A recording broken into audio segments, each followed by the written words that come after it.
Një prej për ndërtimin e një kulle 19 kaqe në bulevardin Bajram Curi pranë hyrjes së lagjes Ali Demi në Tiranë, po ngjall shqetësim për ndikimin e saj urban dhe social.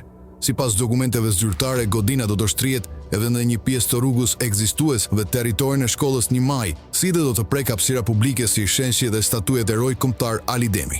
Leja e zhvillimit për këtë projekt është miratuar në Këshillin Kombëtar i Territorit. Ajo është dhënë 3 shoqërive zhvilluese: Union Bank, AutoCity dhe Arts Investor, të lidhura të gjitha me familjen Leka, pronar të Union Bank.